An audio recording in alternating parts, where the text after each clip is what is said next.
Prayer Center and Church has finally been discharged and his case closed. Well, Shanzu Senior Principal Magistrate Joe Omido, through his ruling, discharged Ezekiel after the DPP ordered the case closed following what he called the completion of investigations, as Paul Kirobi details. Absolutely. 7 months after the news initially broke out about the controversial preacher, Pastor Ezekiel Odero of New Life Prayer Center and Church becoming the talk of town in the capital city, the long-standing conflict between the preacher and the state has reached its conclusion. October 31st now marking the pastor's freedom.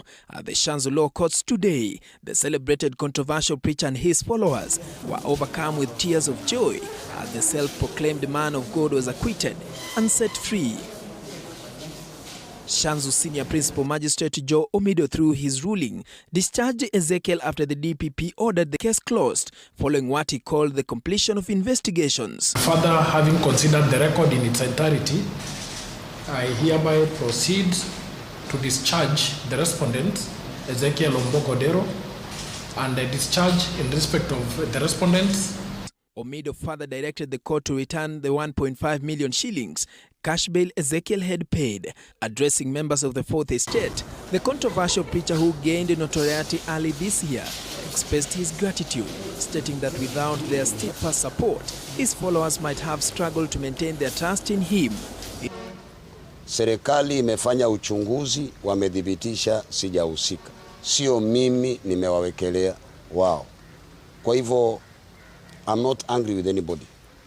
His lawyer Dunstan Omari now wants the Register of Societies to recognize his church and remove it from those that were deregistered. And I'm appealing to the Attorney General, the Registrar of Societies, that you have now seen where you are putting your strength, that the criminal arm is investigating pastor. There is no criminal investigations. You are acquitted for having been called a murderer, a cruel person, a terrorist, a person involved with genocide, and so many other charges.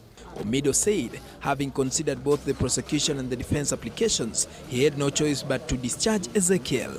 The DPP indicated that police had completed the investigations and that through their recommendations, the file should be closed. He had been accused jointly and by conspiracy of committing murder, aiding suicide, abduction, radicalization, genocide, crimes against humanity, fraud and money laundering. Paul Kirobi, TV 47.